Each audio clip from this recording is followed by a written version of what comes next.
Hello everyone, it's Shane Kanto, your Wasteland reviewer, and I'm here to review Bird Box. Now, my brother watched this, and so did apparently the whole entire internet, and got recommended that I should check this out on Netflix. Still trying to find that balance between, I try to get to see as much as possible in theaters, and then Netflix is like, a million movies! And then it's like, which ones should I spend my time watching? Because you know I have a job, and another job. But the idea is trying to figure out what's worth it, and this got a lot of buzz, so it's like I took the time to watch Bird Box, and I thought it was enjoyable.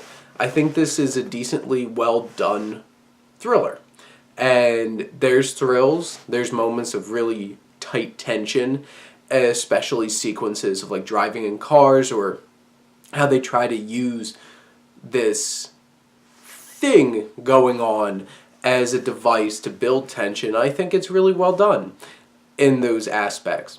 Does everything work for me in this film? No. And Suzanne Bier is the director of this film, and I feel like she does a good job, like I mentioned, building that tension. But really holding this whole film together, there's some choices that wasn't a huge fan of, and I feel like this movie kind of takes advantage of it's like, they're already on for the ride. It doesn't matter if any of this makes sense, or there's logic to it, or there's an explanation for it, or anything like that. And not gonna lie, by the end of this film, I thought that it was a little it didn't really have a payoff for me in terms of one layer to the story. Because there's really two layers. This is a monster film with no monster.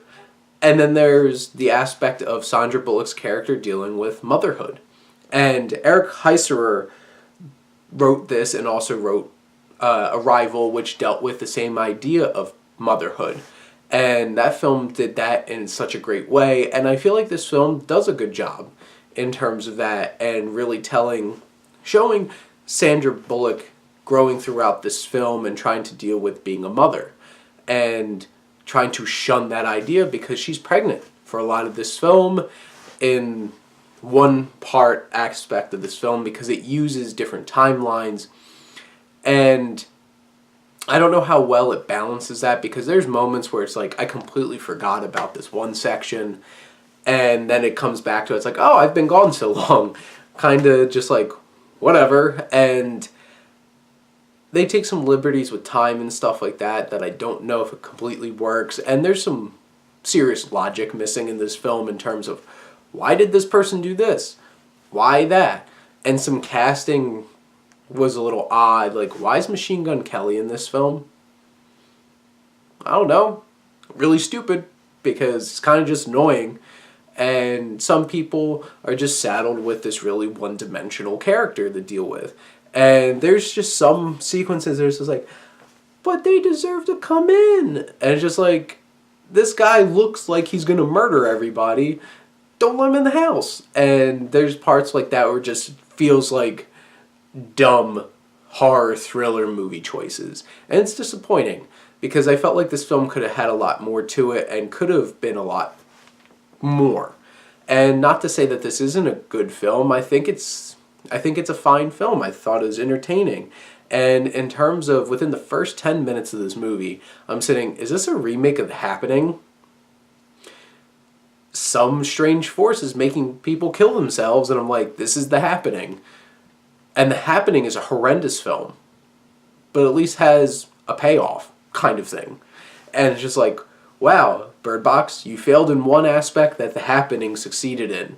And making some sense of things, which overall that film is complete crap. But this film, I don't know. I thought it was worthwhile watching on Netflix. I didn't have to pay for this film, like I already have Netflix. And Sandra Bullock does a really good job. I think she gives a strong performance, and it makes sense because like this film is based around her, and other people have good performances in smaller roles. I thought Sarah Paulson was good for the short time she was in it. John Malkovich is a little one-dimensional, but it's like, I really liked his performance, and he made the most sense out of everybody. And I did appreciate Trevante Rhodes in this film, and this relationship building between him and Sandra Bullock. And there are moments of really tense work. And I like choices, certain choices, some choices, as I keep alluding to, that I wasn't a huge fan of, but then there's other choices from a technical standpoint of shooting through the blindfold and having shots like that, and I really appreciated that. Overall, in terms of how this film looked, Salvatore Totino does a good job. It's a well-shot film. There's certain shots that I mentioned that I liked. It isn't something that I'm like, this should win Best Cinematography. This was gorgeous. It's not quite there, but it works, and it works well. And then Trent Reznor and Atticus Ross does the score for this, and you could tell it's one of their scores, and it does a really good job of building tension in this film and really works for the film's benefit. I'm not going to spoil what happens. I feel like the ending is an interesting choice. Wasn't expecting that. But it does leave up some other questions, and that's where this film really hits. It's like something interesting happens and then opens up a bunch of questions that most likely aren't going to get answered, kind of thing.